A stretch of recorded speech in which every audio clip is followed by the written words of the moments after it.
வணக்கம் தமிழ் நிகழ்ச்சியோடு இணைந்திருக்கிறீர்கள். இன்றைக்கும் இன்றைய விருந்தினர் பக்கத்திலே சிறப்பான ஒருவரை அல்ல இருவரை உங்களுக்காக அறிமுகப்படுத்த காத்திருக்கிறோம். வழக்கமாகவே தாயகம் சார்ந்த பல்வேறு துறைகளிலும் சிறப்பாக மிளிர்ந்து கொண்டிருக்கிறவர்கள், அது வளர்ந்த கலைஞர்களாக இருந்தாலும் சரி, வளர்ந்து வரும் கலைஞர்களாக இருந்தாலும் சரி, அவர்களை ஐபிசி தமிழ் உலக அரங்கிலே உங்களுக்கு முன்பதாக கொண்டு வந்து நிறுத்தி இருக்கிறது.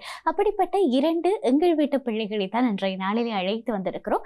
எங்களுடைய வீட்டு பிள்ளைகள் இருவர், அதுவும் நம்முடைய பெண் பிள்ளைகள், சர்வதேச அரங்கிலே சென்று தற்காப்பு கலை துறை சார்ந்த தற்காப்பு கலைக்கான சுற்றுப்போட்டியிலே சர்வதேச ரீதியாக தங்கம் வென்று நம்முடைய வீட்டிற்கு திரும்பி இருக்கிறார்கள்.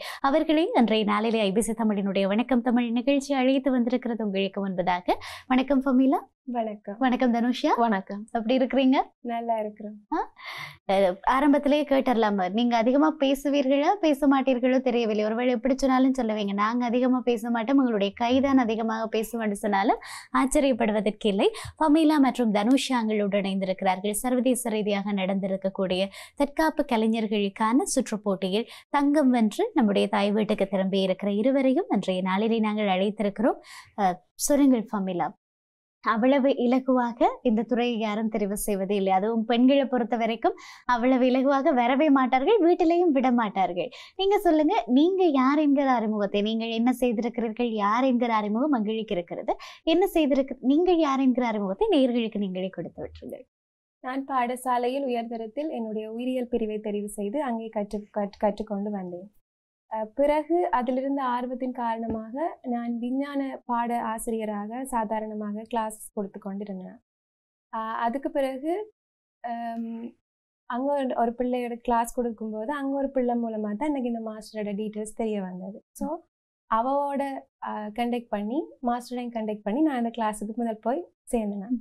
அங்கே போய் சேர்ந்த பிறகுதான் மாஸ்டர் கொடுத்த அறிவுரைகளும் அவர் கொடுத்த கிளாஸஸ் எல்லாமே வந்து எனக்கு ஆர்வத்தை இன்னும் அதிகரித்தது. அதை மட்டும் இல்லாமல் அவங்க இருக்கிற எல்லா பிள்ளைகளுமே என்னோட சகஜமாக தான் பழகுவாங்க, நல்ல தோழிகளாக பழகுவாங்க. அந்த கிளாஸ்லேயே நான் தான் கொஞ்சம் வயது கூடின ஒரு ஆளாக இருந்தேன். ஏன்னா நான் இயல் முடிச்சுட்டு போனேன். அங்கெல்லாம் இயல் அப்போதான் படிக்கிற பிள்ளைகள். மற்றது கராட்டி என்றது வந்து தற்போது ஜாழ்ப்பாணத்தில் இப்பொழுதுதான் தொடர்ந்து நடந்து கொண்டு வர, அதுவும் பெண்கள் மத்தியில் தற்போதுதான் ஆரம்பித்துள்ளது. ஸோ அந்த காரணத்தினால நான் போய் சேர்ந்த காலங்களில் இருந்த பிள்ளைகள் எல்லாம் வந்து என்னை விட வயது குறைந்தவர்களாக காணப்பட்டார்கள். அப்போ அவங்களோட எனக்கு பழகிறது வந்து கொஞ்சம் சிக்கலாக இருந்தது. ஆனால் அவங்க வந்து என்னோட சேர்ந்து எனக்கு ஏற்ற மாதிரியே இருந்தாங்க. அப்போ அவங்களோட பழகிறது, அந்த கிளாஸுக்கு போகிற தொடர்ந்து எனக்கு ஆர்வமாக இருந்தது. அதோட மாஸ்டர் கொடுத்த வழிகாட்டுதல், மற்றது அங்கே இருக்கிற பிள்ளைகள் கொடுத்த அரவணைப்பு எல்லாமே எனக்கு அந்த துறையில சாதிக்க வேண்டும் என்ற தொடர்ந்து ஆசையை வந்து உருவாக்கி கொடுத்தது. நிச்சயமாக. மாஸ்டர்னு மூச்சுக்கு முன்னொரு தடவை சொல்றீங்களே, யார் உங்களோட மாஸ்டர்? எங்களோட மாஸ்டரோட பேர் வந்து ஜசோதரன். அவர் தற்போது இஸ்டின்ரியூ கராட்டேல ஸ்ரீலங்கன் இன்ஸ்ட்ரக்டராக காணப்படுகிறார்.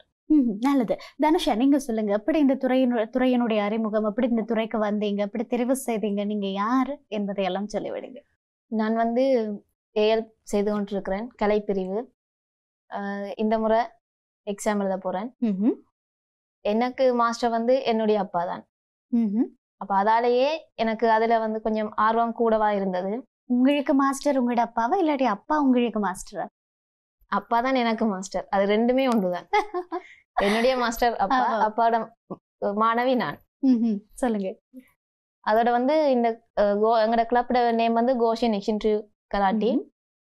எங்களோட ஹெட் மாஸ்டர் வந்து லண்டன்ல இருக்கிறார், ராமதாஸ் மாஸ்டர். ஃபர்ஸ்ட் டைம் நாங்கள் இங்கே வந்து கராட்டி இந்த கோஷன் இன்ஸ்டிடியூட் கராட்டி ஸ்டார்ட் பண்ண டைம்ல ஃபர்ஸ்ட் கிரேடிங் நான் செய்து ஒரு பெல்ட் எடுக்கக்குள்ள வந்து 7 பேர். 7 பேர்ல எல்லாருமே பெரிய பாய்ஸ், நான் ஒரு ஆள் கேர்ளா இருந்தேன். நான் பழகினான்.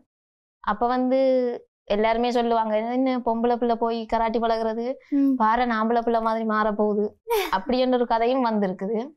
ஆனா நான் அதெல்லாம் இல்லை, இதுல ஒரு சாதிச்சு காட்டணும். ஏனண்டா இப்ப இருக்கிற சூழ்நிலை வேறு எங்களுக்கு.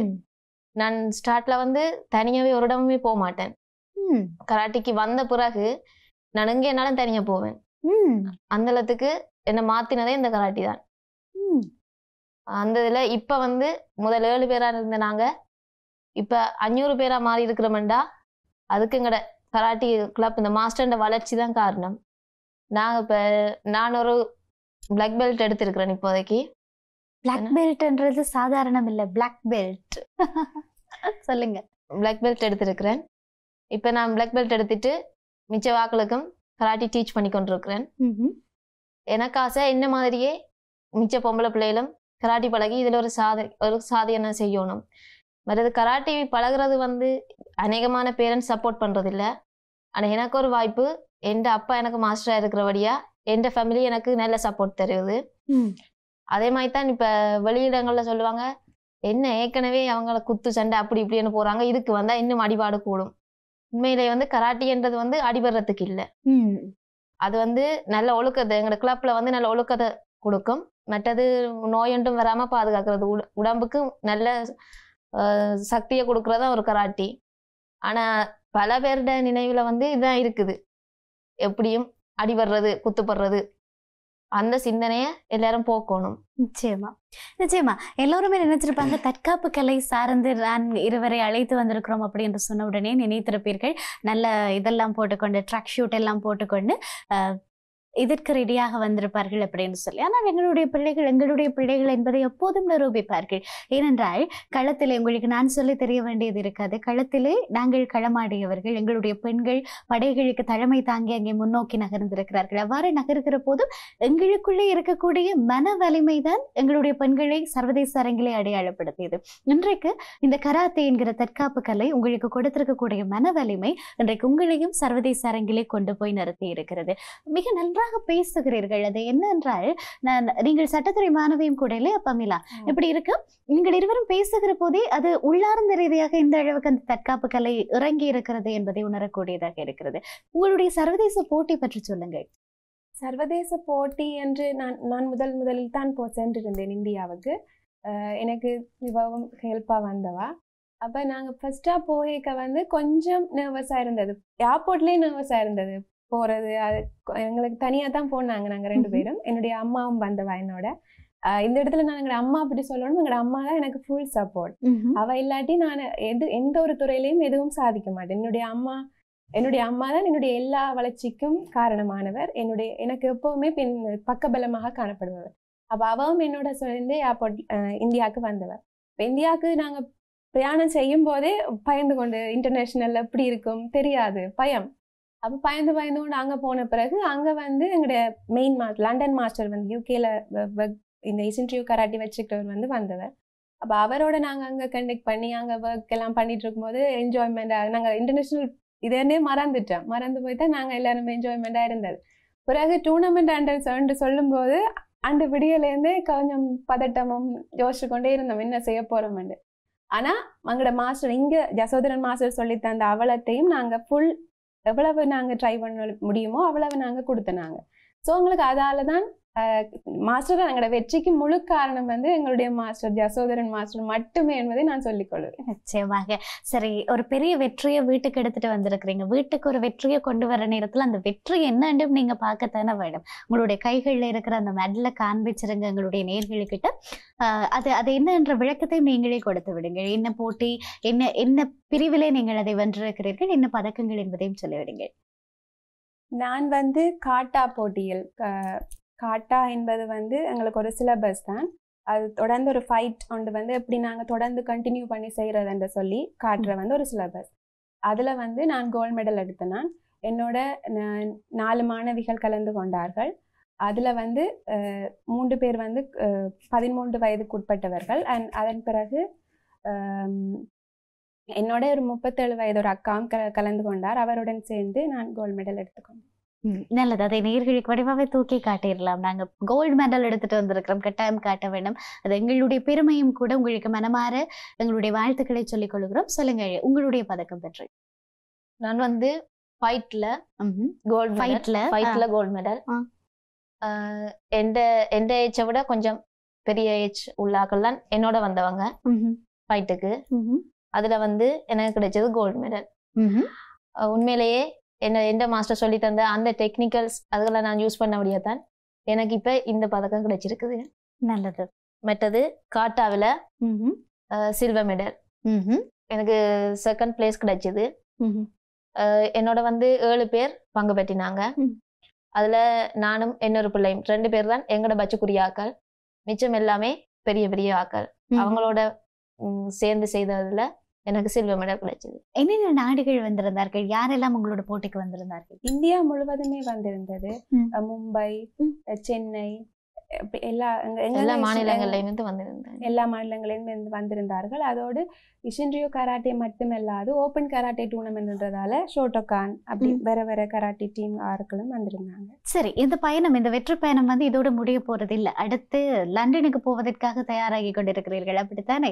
உங்களுடைய தயார்படுத்தல்கள் எப்படி இருக்கிறது? நேர்களுக்கும் நான் சொல்லிவிடுகிறேன், இவர்கள் இந்தியாவிலே சென்று அந்த சர்வதேச போட்டியிலே, தற்காப்பு கலை தொடர்பான போட்டியிலே இருவரும் பதக்கங்களை வென்று வந்தது மட்டுமல்லாமல் இப்போது லண்டனுக்கு வருவதற்கு தயாராகி கொண்டிருக்கிறார்கள். அதனுடைய ஆயத்த பணிகள் பற்றி கேட்டிடலாம். எந்த அளவுக்கு தயார்படுத்தி வைத்திருக்கிறீர்கள்? எந்த அளவுக்கு தயார்படுத்தி வைத்திருக்கிறீர்கள்? சொல்லுவதை பார்த்தால் இப்ப சொல்லக்கூடாது, சொல்லிட்டோம்னு சொல்லிச்சுன்னா அந்த டெக்னிக் எல்லாம் தெரிஞ்சிடும், அதனால சொல்றதா இல்லைன்ற மாதிரி இருக்கே, அப்படியா? ஜனவரில இருந்தே பிராக்டிஸ் பண்ணணும், தொடர்ந்து பிராக்டிஸ் பண்ணி ஜூலை தான் எங்களுக்கு டூர்னமெண்ட் நடக்கும். அப்ப நாங்க இப்பல இருந்தே பிராக்டிஸ் தான், பிராக்டிஸ். அதை விட வேற ஒண்ணும் சொல்றதுக்கு வார்த்தைகள் இல்லை. அதனால அமைதியாக அந்த பிராக்டிஸ், அந்த நீங்க உங்களுடைய பயிற்சிகள் கட்டாயம் உங்களுக்கான வெற்றியை உங்களுடைய கைவசப்படுத்தி கொடுக்கும். நீங்க வந்து தனுஷா வெறுமனே கராத்தே பழகுவது அல்லது கராத்தையில் ஒரு வீராங்கனையாக இருப்பது மட்டுமில்லை, நீங்க கற்பிக்கிறீங்கன்னா கராத்தே. அப்படி இருக்கு, இப்படி சொல்லுவாங்க தானே, இந்த கராத்தே பழகும் போது பெண்களிடத்திலே ஒரு ஆண் தன்மை வந்து விடும், ஆம்பளை பிள்ளை மாதிரி ஆயிடும் அப்படின்னு சொல்லி, இது பற்றி உங்களுடைய கருத்து என்ன? பாக்குறவங்களுக்கு அப்படி இருக்கோ அது தெரியல. கேளுங்க, என்ன பார்க்க அப்படி இல்லை தானே, அப்படி பாக்குறவங்களுக்கு அப்படி இருக்கோ எங்களுக்கு தெரியல. என்ன பொறுத்தவரையில தேவையான நேரங்கள்ல தான் நாங்க அதை யூஸ் பண்ணணும். இப்ப நான் கராட்டி பழகுறேன்றதுக்காக இந்த நான் தான் கராட்டி பழகுறேன், என்னை விட்டு ஆள் இல்லைன்ற மாதிரியும் போகக்கூடாது. நாங்க சாஃப்டாவே அப்படியே இருக்க நாங்க வளமையா. என்ன பொறுத்தவரையில நானும் ஒரு பொம்பளை பிள்ளை தான், நானும் கராட்டி பழகுறேன். சில பேர்ல என்னன்னு சொல்றது, பொறாமையில அப்படி சொல்றாங்களா அது தெரியல. நான் மட்டும் இல்லாம எத்தனையோ பொம்பளை பிள்ளைகள் பழகுறாங்க. அவங்களெல்லாம் அப்படி, அவங்கள நானும் இது வரைக்கும் அப்படி ஒரு சுபாவத்தை காணல, அவங்களும் கண்டுகொள்ளல மற்றவங்கள. எதுக்காக இப்படி ஒரு கதை வருதுன்றது வந்து எங்களுக்கும் இப்ப ஒரு இதாத்தான் இருக்கு. ஆனா உங்களுடைய அனுபவத்தை பொறுத்த வரைக்கும் அது உண்மை இல்லை. அது உண்மை இல்லை, அது உண்மை இல்லை. சரி பமிலா, யாருமே அப்படி எனக்குமே தோன்றுமான்று தெரியாது இந்த தற்காப்பு கலையை தெரிவு செய்வதற்கு. அவ்வளவு மனத்துணிவோட எதுக்காக அந்த கலையை தெரிவு செய்தீர்கள்? எப்படி தோன்றியது அது தெரிவு செய்ய வேணும் அப்படின்னு? நான் பாடசாலையில் கல்வி கற்கும் போது எனக்கு அவ்வளவு ஆக்டிவாக நான் இருப்பதாக எனக்கு தோன்றாது. குரூப் சாங், குரூப் டான்ஸ் எல்லாம் குரூப் தான். தனியா நின்று ஒரு ப்ரோக்ராம் செய்யற அளவுக்கு எனக்கு அவ்வளவு வல்லமை இருக்கு, எனக்கு ஆற்றல் இருக்கான்னு எனக்கு தெரியாது. நானாக உணர்ந்தது வந்து இந்த கராட்டே கிளாஸுக்கு வந்த பிறகு நான் யார், எனக்குள்ள இருக்கிற திறமைகள் என்ன என்றது வந்து நான் உணர்ந்தது வந்து இந்த கராட்டே கிளாஸ். அங்க பழகுகின்ற பிள்ளைகள், அவர்களுடன் இன்னும் நான் சின்ன பிள்ளைத்தனமாகவே இருக்கிறதாக எனக்கு வீட்டை சொல்லுவாங்க. ஏன்னா அங்க நான் பழகுற பிள்ளைகள் எல்லாமே வந்து சின்ன பிள்ளைகளாகவே காணப்படுகிறார்கள். அப்ப சின்ன பிள்ளையோட நான் பழகிக்க அவங்களுடைய மென்டாலிட்டி, அவங்களுடைய இயல்புகள்லாம் எனக்கும் காணப்படுகின்றது. நான் அதனாலே இப்ப வரைக்கும் நான் அதே உணர்வோடையே தொடர்ந்து நடந்து கொண்டே இருக்கு. நிச்சயமாக நமக்கு என்னதான் வயது ஆனாலும் நமக்குள்ளே இருக்கக்கூடிய அந்த குழந்தைமை இருக்கு இல்லையா, குழந்தை இயல்பு, அதை எப்பவுமே நாங்க தொலைக்க கூடாது. ஐயோ வயசாயிட்டதே, நாங்க இப்படி இருக்கணும் அப்படி இருக்கும், அது இருந்து கொண்டே இருந்தா தான் நாங்க உயிர்ப்போட இருக்கலாம். சரி, அப்பா ஒரு மாஸ்டர் என்பது தாண்டி அப்பாவிடத்துல இருந்து ஒரு கராத்தே மாஸ்டர் என்பதை ஒரு பக்கமாக எடுத்து வைத்து விடுவோமே, எதை கற்றுக்கொண்டீர்கள்? இப்போ ஒரு பெண்ணினுடைய அந்த மனபலம் என்பது அவருடைய பார்வையில தெரியும், அவர் பேசுகிற தோரணையில தெரியும். நான் நினைக்கிறேன் உங்கள்கிட்ட அது இயல்பாவே இருக்கு. அப்படின்ற அப்பாவிடத்துல இருந்து ஏதோ ஒன்று உங்களுக்கு கிடைத்திருக்க வேண்டும். என்ன கிடைத்தது அப்படி? உண்மையை சொல்ல போனா நான் வந்து கிளாஸ் சொல்லக்குள்ள அப்பாவை வந்து அவரும் எனக்கு ஒரு மாஸ்டர்ன்ற பக்கத்துல நான் கூட பார்ப்பேன். ஏன்னு சொன்னா அப்பான்ற பக்கத்துல நான் பார்த்தேன்னு சொன்னா அவரோட அந்த செல்லம், அப்பான்னு சொன்னா இப்ப மற்ற பிள்ளை எல்லாம் இருக்கக்குள்ள அது எந்த அப்பா அப்படி ஒரு உரிமை வந்து நான் இந்த காலமும் எடுத்துக்கொண்டது இல்லை. நல்லது. ஏன்னு சொன்னா நான் பழையக்குள்ள வந்து அவரும் மாஸ்டர், நான் அவர்கிட்ட ஒரு ஸ்டூடெண்ட், அப்படித்தான் இருந்து நான் பழகினான். மற்றபடி அப்பான்னு சொல்லக்குள்ள வந்து நான் அந்த அளத்துக்கு அப்பாவோட போய் எந்த அப்பா உங்களுக்கு எல்லாம் இல்லை அப்படி என்று நான் அந்த இதன்றையில எல்லாருமே அப்பா அடிக்கிறக்கா சொல்லுவாரு, நான் மட்டும் இல்ல என்னோட பழகுற எல்லா பிள்ளைகளுமே இந்த பிள்ளைகள் தானண்டு. அந்த வகையில அப்பாவோட வந்து யாரும் பிள்ளைகள் எல்லாம் போய் நல்லபடியா அதண்டைக்குள்ளையும் நான் வந்து இல்ல அது என்கிட்ட அப்பா நான் அப்படி இப்படி என்று ஒன்றுமே சொல்றது இல்லை. என்னன்னு சொன்னா அவங்க அப்பாவுக்கு பிள்ளைகள்னா எனக்கு ஒரு சகோதரன் மாதிரி. அப்படித்தான் நான் எல்லாரோடையுமே பழகுறது. நிச்சயமா. சரி ஃபமீலா, பெண் பிள்ளைகளுக்கு எதற்கு இந்த தற்காப்பு கலை அவசியம் அப்படின்னு நீங்க நினைக்கிறீங்க? என்னன்னா நீங்க அனுபவிச்சிருக்கிறீங்கன்னா நீங்க அதுல சரியாக வெற்றியையும் நிலைநாட்டி இருக்கிறீங்க. இன்னும் நிறைய பெண்கள் இப்போது தற்காப்பு கலையினுடைய தேவை எங்களுடைய தேசத்துல அதிகரித்திருக்கிறது. ஏன் பெண்கள் இதுக்குள்ள உள்ள வர வேணும்னு நீங்க சொல்லுவீங்க? நிச்சயமா அவசியம். இப்ப காலையில எழும்பி நாங்க ஒரு வேலைக்கு போய் வாரதே எங்களுடைய தைரியம் தான். காலையில எழும்பி நாங்க ஒரு வேலைக்கு போறதோ இல்லாட்டி ஸ்கூலுக்கு போறதோ போய் நாங்க கடைசியா வீட்டை வந்து சேர மட்டும் நிறைய போராட்டங்களை சந்திக்கின்றோம். ஒரு பெண்ணா பார்த்தோம்னு சொன்னா நிறைய விஷயங்கள் நிறைய ரோட்ல நடக்குது, இல்லாட்டி வேற ஒருத்தருக்கு நடக்கிறத நாங்க பாக்குறோம். அப்ப இப்படியா நேரங்கள் எங்களால் ஒன்றும் செய்ய முடியாமல் இருக்கின்றது என்று கொஞ்சம் கவலையாக காணப்பட்டது அந்த காலத்துல. இப்ப வந்து எனக்கு எங்கேயும் போறதுக்கு பயம் கிடையாது, எங்கேயும் நிக்கிறதுக்கும் பயம் கிடையாது, அதோட எங்கேயும் தனியா நின்று எதையும் நடத்துறதுக்கும் எனக்கு பயம் கிடையாது. அப்ப இது எல்லாத்துக்கும் காரணம் வந்து இந்த தற்காப்பு கலை தான். பெண்களுக்கு நிச்சயமாக அவசியம். ஏனென்றா பெண்கள் வந்து சாதாரணமாகவே தைரியம் மனம் கொண்டவர்கள். ஆனால் என்ன ஒரு ஒரு குறிப்பிட்ட கட்டுக்குள்ள நாங்க அடக்கி வச்சு கொண்டு இருக்கிறோம். இப்ப சாதாரணமாக குடும்ப பொறுப்பு எல்லாமே வந்து வீட்டுக்குள்ள இருந்து நிர்வகிச்சு பாக்குறதே ஒரு பெண் தான். சாதாரணமாகவே எல்லா வீடுகளையும் அப்படித்தான். ஆனால் அவர்களை வெளியில வந்து நாங்க கொண்டு போய் விடுறதுக்கு பயப்படுறாங்க. அந்த காலங்கள்ல அப்படித்தான் இருந்தது.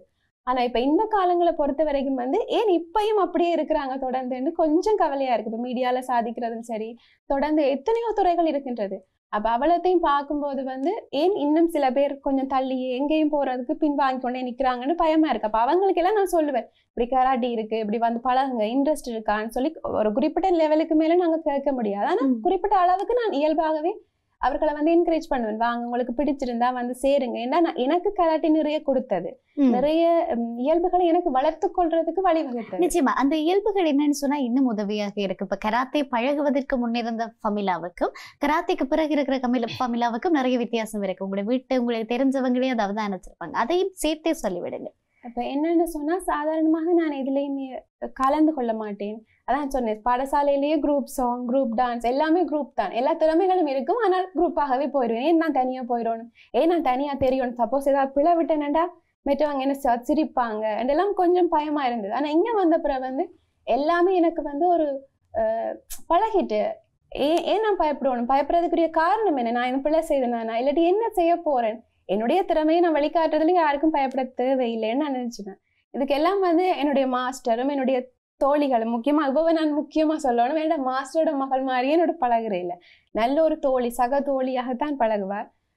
இவ வந்து இப்ப மாஸ்டரோட மகள் தான், இவ சொன்ன மாதிரி தான் மாஸ்டரோட மகள் தானே நான் பெருசு அந்த ஒரு கொள்கையே அவக்கு இல்லை. எப்பவுமே எங்களோட ஒரு தோழியாகத்தான் பழகுவார். அப்ப எனக்கு வந்து எல்லா பிள்ளைகளோடையும் பழகுற வந்து சகஜமா போச்சு. நான் பிள்ளைகளோட பழக ஆரம்பிச்சதே, தோழமை வந்து எனக்கு வந்ததே வந்து கராட்டிக்கு போன பிறகுதான் இப்ப வரைக்கும். அதோட இப்ப ரிலேஷன்ஸ் மத்தியில பாத்தீங்கன்னு சொன்னா அவங்க மத்தியில பெருசா பழக மாட்டேன், தள்ளி நிப்பேன். அவங்க கேட்கிற கேள்விகளுக்கு வந்து ஒதுங்கி நிப்பேன். ஆனா இப்ப நார்மலா இப்ப யாரும் எனக்கு எதுவும் சொன்னா கூட எனக்கு நேரடியா பதில் கொடுக்கக்கூடிய திறமை வந்து தற்போது காணப்படுகின்றது. இது எல்லாமே கராட்டி தான். கராட்டியோ இல்லாம நான் இல்லைன்னு சொல்லலாம். ஆஹா, சரி, வாழ்த்துக்கள். தனுஷா, நீங்க சொல்லுங்க, நீங்க வந்து இந்த துறை சார்ந்த இனிமேலும் எந்த இடத்துக்கு போக வேண்டும் என்று ஆசைப்படுறீங்க? எவ்வளவு தூரமே எது உங்களுடைய இலக்காக இருக்கிறது? எனக்கு வந்து அடுத்த இலக்கு வந்து லண்டன் டூர்னமெண்ட்ல போய் அதுல வின் பண்ணணும். அதுக்கு பிறகு அப்படியே படிப்படியா நான் அப்படியே முன்னேறி இன்டர்நேஷனல் லெவல்ல இன்டர்நேஷனல் ட்ரெவரியா வரணும். அதான் எனக்கு அதான் எந்த லட்சியம். அதான். வாழ்த்துக்கள். நிச்சயமாக நீங்கள் வரவேற்கள். இதே மனத்துணைவோடு நீங்கள் உங்களுடைய துறை சார்ந்து இயங்குகிற போது நிச்சயமாக அந்த வாய்ப்பு கிடைக்கும்.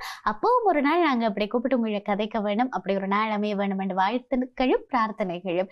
சரி, வெளியில இருந்து நீங்க போயிட்டு ஒரு பதக்கத்தை எடுத்துக்கொண்டு மறுபடியும் நாட்டுக்கு திரும்பி இருக்கிறீர்கள். வெளியில ஊடகங்கள் சார்ந்து வெளியில இருந்து உங்களுக்கு கிடைத்திருக்கக்கூடிய ஆதரவுகள் எப்படி இருந்தது? நிறைய ஆதரவுகள் தான். ஆனால் என்ன சொல்றது, எக்ஸ்ட்ரா கரிக்குலர் ஆக்டிவிட்டி என்பதை வந்து இங்க வந்து பெருசா ஆதரிப்பாங்களா தெரியல. பேரண்ட்ஸ், இப்ப என்னுடைய பேரண்ட்ஸ், என்னுடைய அம்மா அப்பா, என்னுடைய தம்பியை வந்து நான் பாராட்ட வேண்டும் இந்த கட்டத்துல. ஏன்னா என்னுடைய ஒவ்வொரு ஆசைகளுக்கும் நிறைவேற்ற எனக்கு அனுமதி கொடுப்பார்கள், முக்கியமா என்னுடைய அம்மா. அப்ப இவர்கள் எல்லாம் அப்ப பேரண்ட்ஸ் வந்து சில பேருக்கு வந்து விட்டு கொடுக்குறேன், நீங்க எல்லாத்துக்கும் படிப்பு தான் முக்கியம், தனியா நீ படிப்பை மட்டும்தான் வச்சுட்டு இருக்கணும், என்ன படிச்சோமா எங்களுக்கு ஒரு துறை சார்ந்த ஒரு வேலைக்கு போனோமா, சரி அந்த துறை எங்களுக்கு பிடிச்சதா பிடிக்கலையா என்பது வந்து யாரும் கேட்கறதும் இல்லை, யாரும் நினைக்கிறதும் இல்லை, ஓடிட்டே இருக்கிறேன் தொடர்ந்து. எங்களுக்கு நாங்க யாரு, எங்களுக்கு என்ன திறமை இருக்கு என்பதை வந்து நாங்க யாரும் கண்டுகொள்றே இல்லை. நாங்க கண்டுகொள்றே இல்லையா எங்களை அப்படி அங்கட வளர்ப்பும் அப்படி. இப்ப தொடர்ந்து இப்ப அங்கட அப்பா இந்த தொழிலுன்னா சரி, நான் அப்பா சொல்றேன் நீ இந்த தொழிலுக்கு போனா நான் இந்த தொழிலுக்கு படிச்சு போயே ஆக வேணும். ஒரு கட்டாயத்தின் பேர்லாம் வாழ்ந்து கொண்டு இருக்கிறாங்க ஒழிய நான் யார், எனக்கு என்ன திறமை இருக்கின்றது, என்னுடைய ஆற்றல் என்ன என்பதை வந்து யாரும் புரிந்து கொள்வதில்லைன்னு நான் நினைக்கிறேன். அப்ப நான் வந்து இப்ப இங்க இந்த கராட்டிக்கு வந்த பிறகு எல்லாருக்கும் சொல்லுவேன், உங்களுக்கு என்ன திறமை இருக்கோ அதை நீங்க பயன்படுத்திக் கொள்ளுங்க. இப்ப கேர்ள்ஸ், இப்ப நான் ஸ்டார்ட்ல ஆசைப்பட்டு நான் வீட்டை போய் கேட்கும்போது நீ கேர்ள் நீ போக கூடாது என்று சொல்லி வந்து எங்களை விட்ட சொல்லி இருந்தா எனக்கு இந்த கட்டம் வந்திருக்காது. அப்ப நாங்க யார் என்பதை வந்து எங்களுடைய ஆற்றல் என்பதை வந்து புரிந்து கொண்டு எங்களுக்கு என்ன தெரியுமோ என்ன வருமோ அதுக்கு வந்து நாங்க போகணும் என்பதை நான் ஆசைப்படுறேன். அதனால இப்ப இந்த கராட்டியை பொறுத்த வரைக்கும் நான் இந்த கோல்டு மெடல் எடுத்த பிறகு யாரை கண்டாலும் சொல்லுவேன், உங்களுக்கு இன்ட்ரெஸ்ட் இருந்தா நீங்க வந்து பழகுங்க, பெண் பிள்ளைன்னு கவலைப்படாதீங்க, வந்து பழகுங்க. இப்ப இது வந்து எனக்கு ஒரு ஆதாரமாக காணப்படுகிறது. நான் படிச்சு ஒரு விஷயம் சாதிச்சிருக்கிறேன். முதல் வந்து யாரும் நான் கராட்டிக்கு போறேன்னா கராட்டி ஓகே என்ன இருக்க போதுன்னு சொல்லிட்டு விட்டுருவாங்க. யாரும் அதை வந்து இப்ப என்னன்னு சொல்றது அந்த பெரிய அளவுல பேச மாட்டாங்க. நானும் எதிர்பார்க்கிறேன், எனக்கு இதுல ஆர்வம் இருக்கு, நான் யாரும் பேசணும் என்பதற்காக நான் எதுலையும் இறங்க போவதில்லை. அதனால எனக்கு என்ன ஆர்வம் இருக்கோ நான் தொடர்ந்து காட்டினேன், எனக்கு கிடைத்தது. தற்போது நான் இப்ப வேற ஸ்டூடெண்ட்ஸுக்கு வந்து சொல்லி கொண்டிருக்கிறேன், எனக்கு கிடைச்சது உங்களுக்கும் கிடைக்கும், அடுத்த லண்டன்ல டூர்னமெண்ட் இருக்கு, நீங்க வாங்க எங்களோட மாஸ்டரோட வந்து கதைங்க. நிறைய பேர் இப்ப நான் கதைச்சு கொண்டுதான் இருக்கிறேன். எனக்கு வந்து இது ஒரு ஆதாரமாக காணப்படுகிறது, அதோட பாராட்டுகளும் குவிந்த வண்ணம் தான் காணப்படுகிறது. நிச்சயம் நிச்சயம் மகிழ்ச்சி. நீங்க சொல்லுங்க தனுஷா, புதிதாக இப்ப நிகழ்ச்சி பார்த்து கொண்டிருக்கிற யாருக்காவது அல்லது அவர்களுடைய பெற்றோருக்காவது என்னுடைய பிள்ளைக்கும் இந்த தற்காப்பு கலையை சொல்லிக் கொடுக்க வேண்டும், பிள்ளையையும் நான் வந்து பொம்பளை பிள்ளைன்றதுக்காக மறைச்சு வைக்காம என்னுடைய பிள்ளைக்கு எல்லா கலையும் சொல்லிக் கொடுக்க வேண்டும் என்று நினைக்கிற பெற்றோருக்கும் புதிதாக இதுல இணைய ஆசைப்படுகிற பிள்ளைகளுக்கும் நீங்க என்ன சொல்ல விரும்புறீங்க?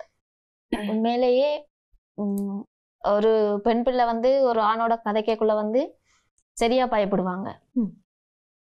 ஆனா இது பழகின எங்களை கிளப்ல இருக்கிற யார கோஷி நிஷிங் கிளப்ல இருக்கிற யாரை கேட்டாலுமே அவங்க தைரியமா போய் கதைப்பாங்க. ஏன்னு சொன்னா அதுக்குரிய தைரியம் எல்லாம் அவங்கள்ட்ட இருக்குது. இப்ப எங்களோட மாஸ்டர் வந்து கிளாஸ்ல ஃபைட்டுக்கு விடைக்குள்ள வந்து இப்ப கேர்ளுக்கும் அப்படி விட மாட்டாங்க, பெரிய பெரிய பாய்ஸோட எல்லாம் விடுவாங்க. பெரிய பாய்ஸோட நாங்க போய் ஃபைட் பண்ணி வின் பண்ணக்குள்ள எங்களுக்கு வந்து இன்னொரு போயோட கதைக்குள்ள இதாண்டேக்குள்ள நான் எந்த இடத்துக்கு போனாலும் போயை கண்ட ஒரு பயம், அந்த இவங்களை பார்க்க பயமா இருக்கு, முரடா இருக்கு, அப்படி ஒரு பயம் இல்லை. அதோட வந்து எங்களோட இஷிங் ட்ரீ கிளப்ல வந்து கராட்டி மட்டும் இல்லாம சிலம்பம் லொக்ஸ் எல்லாமே பழகுறேன். தமிழட்ட பாரம்பரிய கலையே சிலம்பம் தான். நான் கூட அது பழகி இருக்கிறேன். அதுல வந்து பேரண்ட்ஸ், அநேகமான பேரண்ட்ஸ் நினைக்கிறது வந்து கராட்டிக்கு போனா படிப்பு குழம்பும், எப்படியும் படிப்பு குழம்பிடும், இதுக்கு போனா இவங்க இதுக்குள்ளேயே போயிடுவாங்க, இனி பொம்பளை பிள்ளைலாம் பார்த்தா நீ அது பாய்ஸ் மாதிரி நடக்க விழிக்கிடுவாங்க, அப்படி ஒரு எண்ணம் எல்லாருக்குமே இருக்கு. அதோட பாய்ஸை பழக சொன்னாலும் இந்த எந்த பிள்ளை ஏற்கனவே அங்க அடிபடுறதும் குத்துப்படுறதும் அப்படி ஒரு எண்ணமும் இருக்குது. இதுக்குள்ள வந்தா உண்மையிலேயே நல்ல ஒழுக்கம், இப்ப வர்ற அந்த வாழ்வெட்டு அது இது அப்படி ஒரு பக்கத்துக்குமே அவங்க போக மாட்டாங்க. ஒரு நல்ல பக்கத்துக்கு கொண்டு வர்றது, நல்ல ஒழுக்கத்தை சொல்லி கொடுக்கறது கராட்டி. அதோட ஒரு நோய் வராம நாங்களே பாதுகாத்து கொள்றது, பாதுகாப்புன்றது வந்து எங்களுக்கு வர்ற இன்னொரு ஆளால வர்ற ஆபத்துல இருந்து தப்புறதை விட எங்களால நாங்களே தேடிக்கொள்றது, வருத்தத்துல இருந்து தப்புறதுதான் முதலாவதே தற்பாதுகாப்புன்றது. அது பலருக்கு புரிகிறது இல்லை. நிச்சயமாக தனுஷா, உங்களுடைய பதில்களுக்கெல்லாம் மிக்க நன்றி. உங்களுக்கு என்னுடைய மனமார்ந்த வாழ்த்துக்கள். நிகழ்ச்சி குழுமம் சார்பாக, ஐபிசி தமிழ் குடும்பம் சார்பாக வாழ்த்துக்கள். காரணம், ஒரு சர்வதேச அரங்கில் மறுபடியும் போய் எங்களை பிரதிநிதித்துவப்படுத்த போகிறீர்கள். இந்த வெற்றிக்கும் வாழ்த்துக்கள், இனி பெறப்போகிற வெற்றிக்கும் வாழ்த்துக்கள். நன்றிகளும் வாழ்த்துக்களும் அம்மா. நன்றி. நன்றி.